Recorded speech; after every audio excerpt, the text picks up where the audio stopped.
Hey guys, and welcome to the Working Money Channel. XRP back in 4th spot, baby. This from Matt Morrow here on Twitter. And yeah, so XRP had slipped over the last few days, being usurped by Litecoin, and now XRP back in the 4th spot, trading just above 35 cents. We're going to check out the price action in a sec, guys. The market cap for XRP up over 15.3 billion, and Litecoin down here at about 10.9 billion now. Bitcoin trading at 37,600, so it has gained quite a bit over the last 24 hours as well. Same with Ethereum, trading just over $1,200 per coin.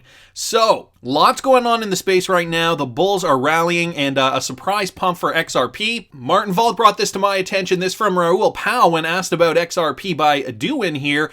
Raul, how warm is XRP now? And Raul Powell says, smoking hot. So, why? I mean, I'm not complaining, but why is XRP rallying all of a sudden? Of course, we've got the SEC lawsuit that is still, pending. It was just announced a couple of weeks ago, and so is there some other news here that is creating this buying frenzy? Could we see a retrace? Is this a fake out pump? So on and so forth. What I do know is that people are still having trouble with Coinbase, connecting to Coinbase in this particular case. Is from XRP, or rather David XRP here on Twitter. Connection trouble. We're having trouble connecting to our server. Please sign into Coinbase.com using your browser to try again later. So Coinbase still having problems, and it never fails. And it seems like it never fails. It's kind of comical at this point. As soon as we see some bullish movement in price, Coinbase tends to cack out. So that's interesting to note. We've also got this from Andrew Zell here on Twitter. The SEC was the last hurdle for XRP, along with the gatekeeper Jay Clayton. Once that obstacle is removed, in any way it's removed, it's go time, and there's no stopping it. A full ecosystem around XRP has already been created. This is something everybody seems to forget in the time of panic. Okay, Ripple has done their due diligence. Ripple has done a great job of building that ecosystem. Nothing is wrong with XRP fundamentally, and so that little bit of positive news is going to spur on activity, in my opinion. I think that, as soon as, and this is just the beginning, I think, as soon as we get the clarity because of the SEC lawsuit, we're going to see this thing move even further. Now, there was also this that was recently published by Ripple's Insights website here, so I'm going to get into that. But Wrath of Kahneman has an interesting point to make here. Major or minor, neither, but take note, there is a slight linguistic shift in the report where discussing interoperability in regards to CBDCs does not imply cross-border transactions, but neutral bridge currencies does. So he retweeted out this Ripple article that was just published yesterday, Partnership, Interoperability, and Neutral Bridge Currencies, Key to CBDC Success. So the year ahead promises continued acceleration in crypto innovation. Within this, the evolution of central bank digital currencies, or CBDCs, will play an important role in transforming payments globally and preserving the overall positive trajectory of the sector.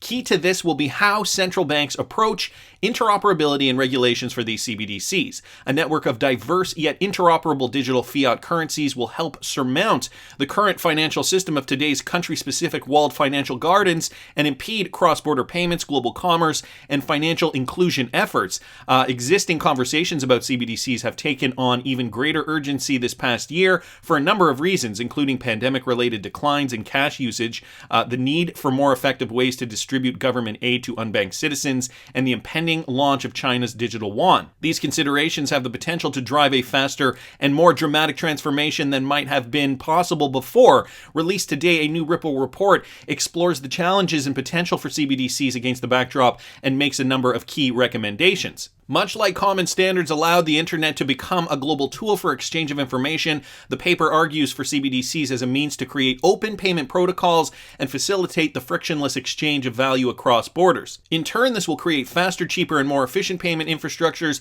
with lower failure rates, greater competition and access to global markets, increased access to financial services for unbanked populations, and government sovereignty over monetary policy. To realize this full potential, the 80% of central banks currently exploring CBDCs must embrace interoperability. This universal interoperability hinges on the use of open standards and neutral bridge assets optimized for speed, scalability, and cost to free up capital and enable the unrestricted movement of value between CBDCs. Now, we just got that news from the OCC opening up the cryptocurrency space. Ripple coming out with this just yesterday, discussing the fact that we do need a neutral bridge asset to optimize speed, scalability, and the cost to free up capital. And what they're saying here, without calling it XRP, is indeed XRP. So neutral bridge assets will allow for frictionless value movement between various CBDCs without requiring each one to solve the liquidity challenges inherent in cross-border transactions. RippleNet's on-demand liquidity service allows financial institutions to transact in real time, of course, across multiple markets using the digital asset XRP. There they go. As the bridge currency, XRP is faster, less costly, and more scalable than any other digital asset, making it the ideal instrument in bridging two different currencies quickly and efficiently.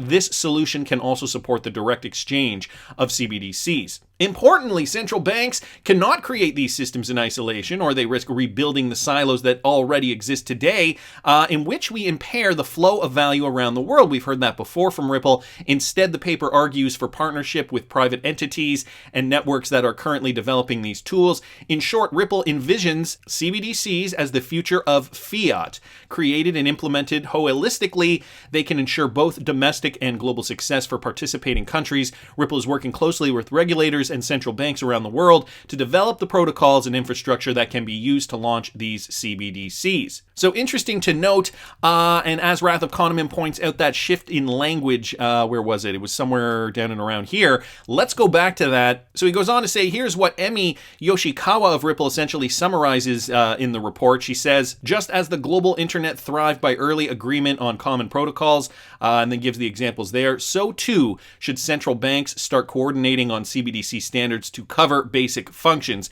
And then she gives a list here, transaction level operations such as escrow and hash time locks, identity and addressing schemes, flexible routing to determine most efficient ways of transmission.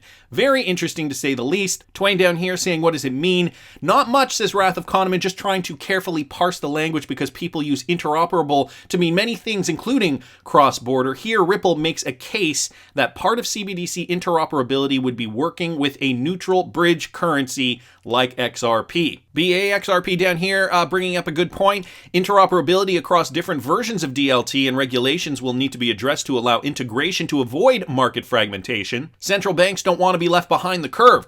Using a neutral bridge currency like XRP enables central banks to issue their own stablecoins, and Wrath of Kahneman agrees. He says yes, and they were deliberate in talking about the need for routing abilities, emphasizing protocols for finance. They don't mention Ripple and ISO 20022 or PayString, but you can hear it playing in the background. So some good information here. I am very reluctant to suggest that that is what caused this spike, but it is positive news coming from the Ripple camp. I mean, over the last couple of weeks, we've been hearing nothing but negative news with regards to delistings, the SEC lawsuit, of course, Grayscale dropping XRP from its portfolio, lots of negative news. I did a video just yesterday talking about BC Backers' collapsing structure. I'll link it up here if you guys didn't catch that. So we had the negative news, we had XRP dumping, and finally now rebounding. So could it be simply that trader psychology buyers were realizing, boy, I can get XRP at a super big discount, and so that caused a bit of a stir.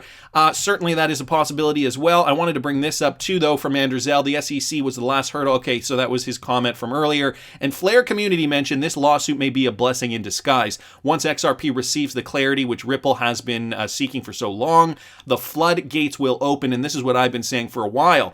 It could be the silver lining. The lawsuit happens, we get that clarity very, very soon, and boom, XRP price starts rising. The infrastructure is already there. They say if when XRP is not deemed a security, institutions all over the US will have a green light. And speaking of Flare, there has been some movements with Flare. It has been listed on BitTrue. Flare sees a 1,000% increase after BitTrue launches FLR/XRP pairs. I mentioned that yesterday as well. BitTrue Exchange recently announced its newest trading pairs, FLR to XRP, and they did see at a point in the day, they did see a 1,000% increase. So that's on BitTrue. Spark, Flare, of course, when you hear that, you think of Ripple and XRP. So could that have been giving some people some impetus to purchase up some XRP? Right now we're trading at 35 cents, guys, and that is a increase of roughly, let's check it out here. That is an increase since yesterday of roughly 55%. Okay, so we did go as high as about 36 cents. And this doesn't look like it's slowing down. This is XRP on the hourly. Let me put it on the 5-minute just to show you guys that upward trajectory, that bullish pattern. We saw a lot of bullish movement consolidated here in about anywhere between 28 and 30, and now another leg up for XRP on the micro time frame. So how high could this go? Let me put it back on the daily. Wow, look at that candlestick there. I'm going to take it off auto for a second and bring this all the way back. Actually, let me throw auto back on just to kind of give you guys a sense of the chart for a sec. Now, the rest of the market pumped in mid-November, and as the market continued pumping, XRP took a dump right before Christmas. If I throw a Fibonacci retracement on here, let me just do that to show you guys where we're at in this cycle. So now I'm going to take it off auto.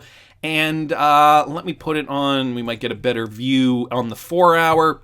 Here we go, guys. So we saw the pump, and of course, a major decline in price. We are now up above this 0.236 line, okay? So we are climbing. I am optimistically thinking that we could at least get up to here today. 40 cents, 40 and a half cents, give or take. That would bring us to the bottom of this region where we saw some consolidation back in November, right before that latest high. So XRP catching up to the rest of the space. We're eyeing this level here. Okay, so this would be the next level here, and that would be about 40 and a half cents, give or take. So I'll just put a label down there. Next line would be, of course, this Fibonacci line, the 0.5, and that would bring us right in and around 48 cents, okay? And we can see that there has been significant support down here, okay? And we can also see it over here as well, bounce, bounce, bounce before we finally retrace back down here. So good news is we moved up above the 31.6 level, 0.316. Next move is to about 40 and a half cents. Do you think we'll reach it today? If the momentum continues the way I see it going now, I have a feeling we could. I'm being cautiously optimistic, but I want to hear what you guys think. Please subscribe to the channel if you haven't already. Like the video if you like the content I'm providing. I always love hearing your comments. See you in the next one, guys.